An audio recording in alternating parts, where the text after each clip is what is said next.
Hi everyone, it's Rachel back with the Shades of Orange, and today I'm here to bring you my most anticipated science fiction releases for 2023. I have already done a similar video for this for horror and thrillers, which should be linked down below and in the cards, so you can go check that out. But once again, giving the same disclaimers that this is all based off of North American, specifically Canadian release dates, so if that changes, I'm sorry, or if it's different in your area, I'm sorry, but that's just how it is. And again, I haven't actually read these books yet, so I'm going to do my very best to give you a decent synopsis, but it's much easier to talk about books that I have read, so I'll do my best, and where possible I will put in cover art, but some of them just aren't released yet, but there is some really exciting books coming out next year. And I did decide to solely dedicate this video to science fiction. While I do really enjoy fantasy, I just feel like it's a lot easier to find out about fantasy releases. There's a lot more booktubers and reviewers that are focusing on that genre, so that's why I'm only talking about 20 science fiction books, but there's definitely some genre crossover. And so if you enjoy horror, there are some sci-fi horror books in here, and there definitely are books that cross over with fantasy, but they at least have some science fiction element in order for me to include them on this list. All that being said, let's get started.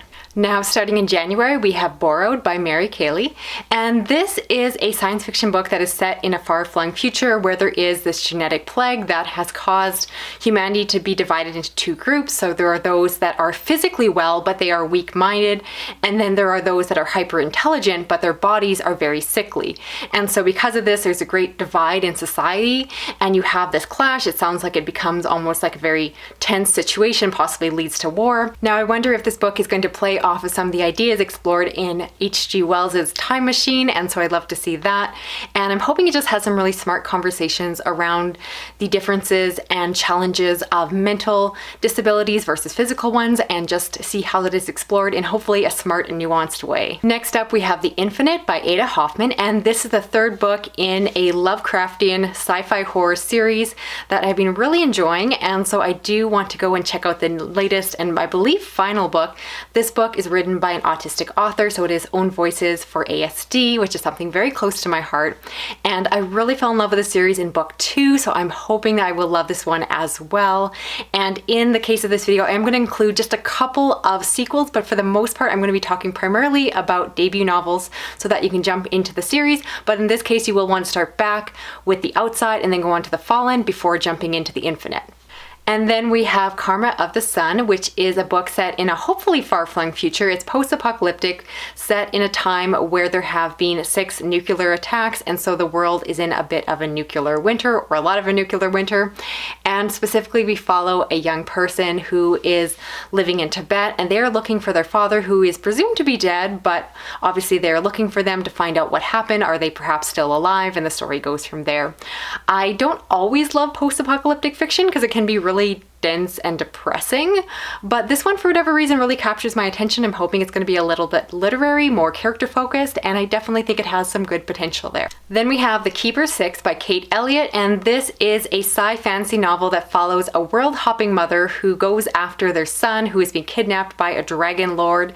And so I believe that involves hopping through different dimensions, it involves different kind of space or planet travel, but then obviously it also has a fantastical element to the story. I've read a few things by Kate Elliott before, and it's definitely one that catches my attention. I'd like to read more by this author, and so this definitely sounds like a good jumping off point for me at least. Then we have Terraformers by Annalee Newitz, and this is a sci-fi novel that follows an analyst who is working for an environmental group where it is their job to try to prevent ecosystems from breaking down. She is going to work at this planet called Sasky where they're going to colonize, and she's there with her pet moose that helps her out. And I understand that she ends up uncovering this hidden city, and then she has to decide between telling the truth or helping out her organization. And then I believe the story actually jumps forward from there into the future, and we get to see the fallout of what she decided to do. And so this is one I'm very interested to check out. I have read the author's previous backlist before and did enjoy that one, so I find that they do really smart science fiction.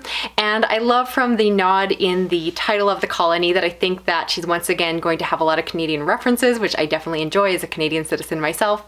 And yeah, I'm very excited for this one. I absolutely want to check it out, and I'm hoping it'll be a favorite because it sounds right up my alley. Then last for January, we have Children of Memory by Adrian Tchaikovsky. And I hear that if you're living in the UK, you might actually be able to pre-order it sooner than that. But here in North America, it's coming out at the end of January. I'm very excited to check it out, but I'll be honest, I still need to read the earlier books. So I do need to read Children of Time and then the second book, Children of Ruin, I believe it's called, and go on to this one. But I've heard nothing but good things about this series, and I've read his other series that starts with Shards of Earth, loved it, and so I have high hopes that this one will work for me as well. And my intention is just to binge through all the books, catch up, and again, hopefully fall in love with it, hopefully become a new favorite series. Then in February, we have Meru by SB Divya, and this is a science fiction book that follows two groups of humans, one being the humans that have stayed on Earth, and we also follow a group of post-humans that have moved on to other planets and are living across the galaxy. And so they discover a planet that apparently is very Earth-like, and I think because of that, the two groups have a reason to come together and can perhaps once again find a place to reconnect.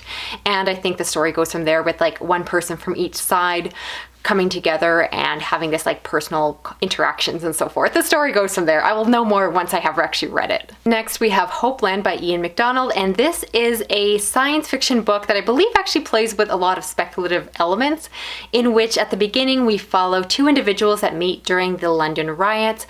They connect over a family heirloom of a Tesla coil. They fall in love. Something goes wrong. They are torn apart. And this book, I understand, is described as being kind of an epic story that spans a large amount of time.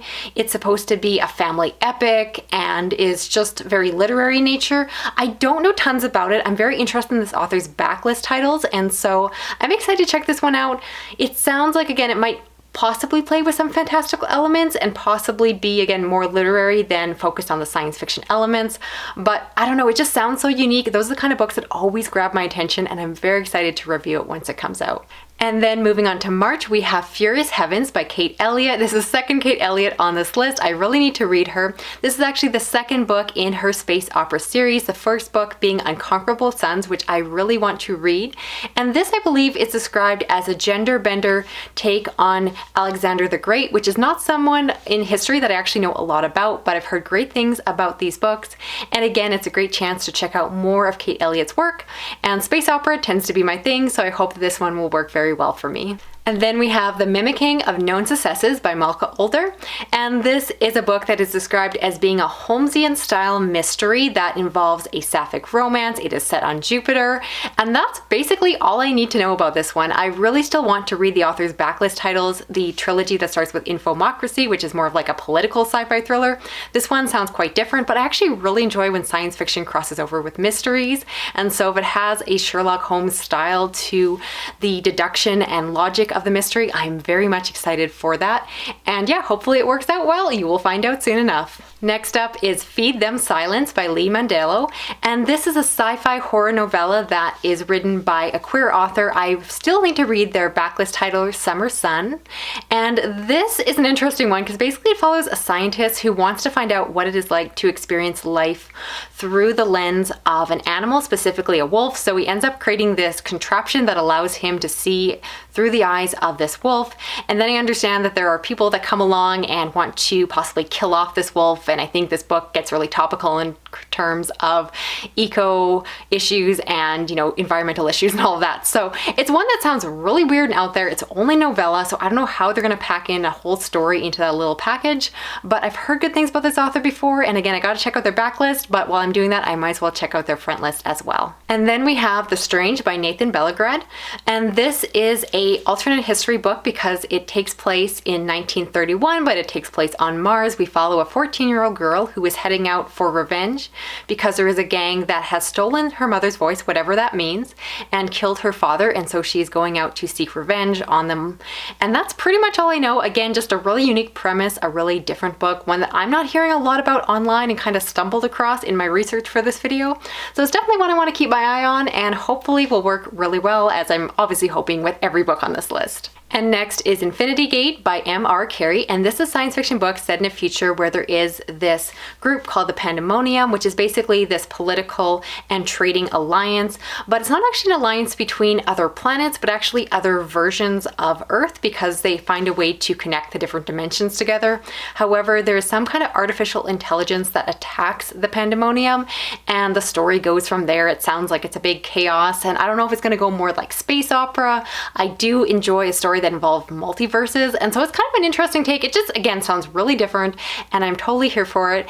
And surprising probably a lot of people, but I actually have not read The Girl with All the Gifts or any of the sequels to that, so I probably should also do that. But again, I'm very interested in this one and might check it out even before I get to their backlist, if I'm honest.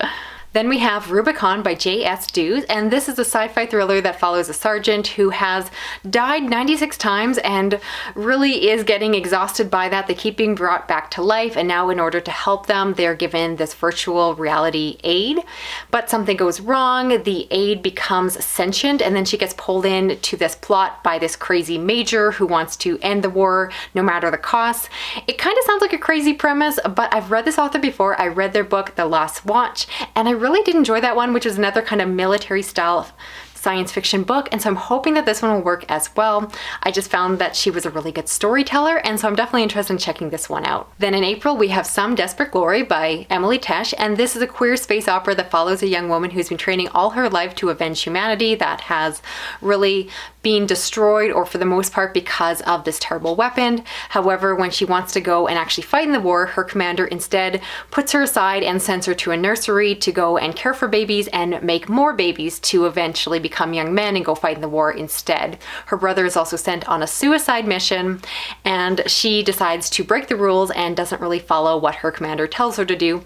The book, I'll be honest, sounds a little bit simplified. The idea of like, yes, a woman is like told to go and make babies instead of fighting in a war. So I'm hoping this book is a little bit more nuanced than that synopsis makes it out to be. I will definitely try it out. It's supposed to be kind of queer space opera with some horror elements, so I'm hoping it scratches that itch, but I'm a little nervous for this one, I will be honest. Then we have The Scourge Between Stars by Ness Brown, and this is a piece of space horror that I definitely could have put in my other video, but it ended up in this one.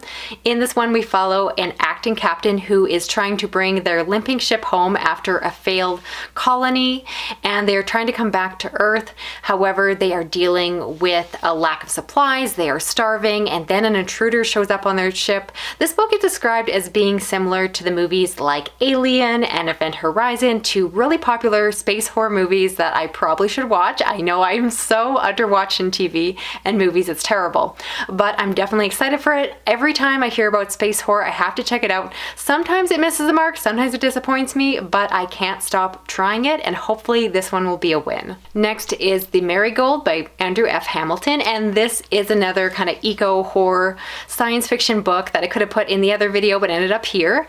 And in this one we follow a hotel that is set up and erected in Toronto, Canada, and within this hotel it appears to be quite nice from the outside, but you find out that it's actually very decrepit and there's possibly something growing underneath. And now there is another hotel, the Marigold 2, that is supposed to go up, and the son of the original person who constructed the first one is now trying to make this one work at any cost possible. And so it sounds like an interesting blend of dystopian, it's got some body horror apparently, it is just like eco-fiction, all of that. And so I'm very interested in it. Sometimes these books work really well for me, sometimes they don't, but it sounds eerie, creepy, and unique, which are all things that make me really want to pick up a book. And then in June we have The Archive Undying, and this is a sci-fi book with mecha. And so this follows a lone survivor of a terrible mecha massacre, and so they are on the run. I'm not actually sure if this survivor is human or another mecha, and there are people on both sides of the war trying to track them down, hoping that they can get their revenge or to use them for their own schemes. It sounds exciting. I love mecha fiction. I actually really enjoy a lot of like mecha anime, and so I'm definitely looking for something that is going to be very action-packed and have a good focus on the mecha. It's what I wanted from the book last year, August Quito, and that book just wasn't really the mecha action-packed adventure I was looking for, so I'm hoping that this one will better fit the bill. And finally, in July, we have The Deep Sky, which is a book that might be translated because I believe it's from a Japanese author, and it follows two crews of Japanese and American women that have to work together after there is a terrible explosion. And so in order to survive in deep space, they have to come together and, of course, not just survive, but also try to track down the culprit. It sounds like a fantastic sci-fi thriller, and I love the fact that it has that cultural element to it. And yeah, it just sounds right up my alley, like a little bit of thriller, possibly some horror, and I'm so here for it, so I definitely hope it delivers. So that's it for this video here. I'd love to hear of the books I talked about, which ones are you planning on checking out for yourself? And don't forget, if you want to hear about more 2023 releases, I do have my horror and thriller video, which should be out by now, and it'll be linked in the cards and description box. And if you're new to my channel, please consider subscribing if you enjoy adult science fiction. I also read fantasy, horror, thrillers, and some true crime. And if you're still around, thank you so much. If you want to help me out with this video, I do appreciate if you give me like a thumbs up, just because I will be totally honest, this is one of my least favorite type of videos to film and edit, and I think it's just the fact that I feel really unqualified to give you insightful thoughts on these books because I haven't read them yet. And I'll be honest, there's a good chance that I got at least one of these synopses wrong because it's hard to put together a nice summary based off of the vague descriptions that I get from the publicist, so keep that all in mind. But if you're still around, thank you so much. If you want to help me out, you can drop a comment, even if just a little emoji like a book, and if you want to hit that notification bell, you'll never miss another video from me. I have lots of great end of the year content coming very soon, so I hope you stick around. Otherwise, thank you so much for watching. I'll talk to you again soon. Okay, bye-bye.